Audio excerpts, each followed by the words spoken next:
Let's dive into one of the most chaotic, frankly terrifying, and totally transformative decades in all of history, the French Revolution. This is the wild story of how a global superpower literally tore itself to pieces and was then rebuilt from the ashes, all in what feels like the blink of an eye. And that's the big question, isn't it? It just sounds impossible. In a single decade, France goes from this ancient, powerful monarchy to a wild, radical republic, and then lands on a military dictatorship run by an emperor. I mean, how on earth does that happen? Well, to figure it out, we've got to go back to the beginning. So, to understand why everything exploded, we have to look at the massive pressure that was building up just under the surface. Let's take a look inside that gilded cage of France's old regime, this system of absolute power that the kings had held for centuries. From the outside, France looked untouchable. It was the cultural and military superpower of Europe, the Palace of Versailles, the envy of the entire world. And the king's power was seen as absolute, a divine right handed down from God himself. But that shiny, gilded cage, it was rusting from the inside out. Okay, and this right here, this is the core of the problem. French society was basically split into three groups, or estates. You had the clergy and the nobility, who made up this tiny sliver of the population, like 3% combined. But they held all the wealth, all the power, and paid practically zero taxes.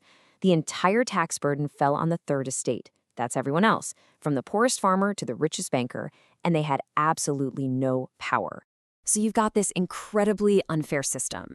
And then you add a few more ingredients to create a perfect storm. The government was completely broke from helping fund wars, including the American Revolution. On top of that, bad harvests led to famine, so the price of bread, the main food for ordinary people, just skyrocketed. And all the while, you have these Enlightenment thinkers spreading these, dangerous new ideas about liberty, rights, and equality. It made everyone start asking, hey, why are we putting up with this? And boom, the pressure cooker explodes. What came next was this chaotic, violent, but also incredibly idealistic attempt to build a completely new France from scratch, all fueled by that very vision of liberty and equality. And just look at how fast everything spiraled out of control. In 1789, you have mobs storming the Bastille prison, this hated symbol of the king's power.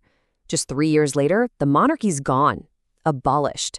A year after that, the king himself is publicly executed by the guillotine, and that one act unleashes the Reign of Terror, a period of just extreme paranoia where nobody, not even the revolutionaries themselves, was safe.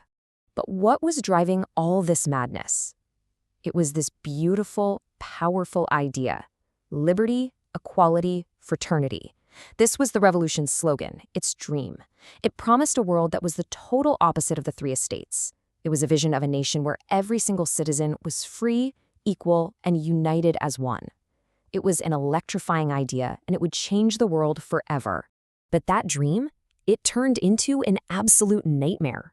In this frantic scramble to protect the revolution from enemies both real and imagined, the new government ended up executing around 40,000 people. The guillotine, which was supposed to be a symbol of equal justice for all, became an instrument of pure terror. The search for a perfect society had led to a total bloodbath. So, after the terror finally burned itself out, France was just exhausted. The old rulers were dead, but the new guys were just as scary. The country was left with this massive power vacuum, totally desperate for anyone at all, who could bring back some sense of order. The stage was set. And who loves a power vacuum? A young, wildly ambitious, and brilliant general named Napoleon Bonaparte. He'd become a national hero defending France from its enemies.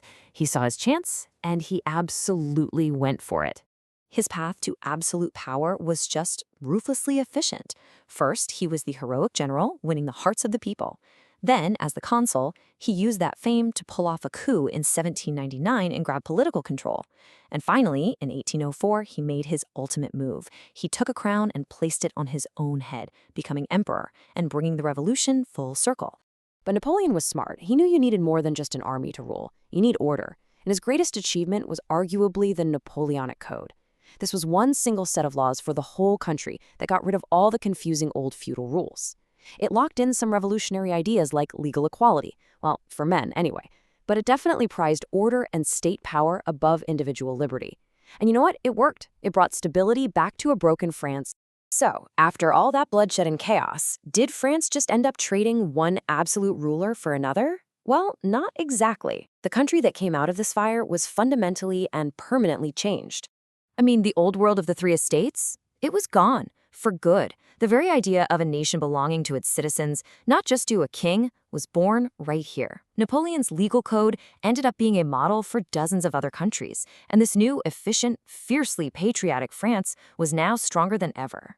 And this newly supercharged France, now led by a military genius, immediately turned its attention to the world stage, and specifically to its greatest rival, Great Britain. The Napoleonic Wars became the next huge chapter in this fight for who would dominate Europe, pitting Napoleon's land empire against Britain's unbeatable navy. Which brings us all the way back to the big question, did the revolution fail in the end by trading a king for an emperor?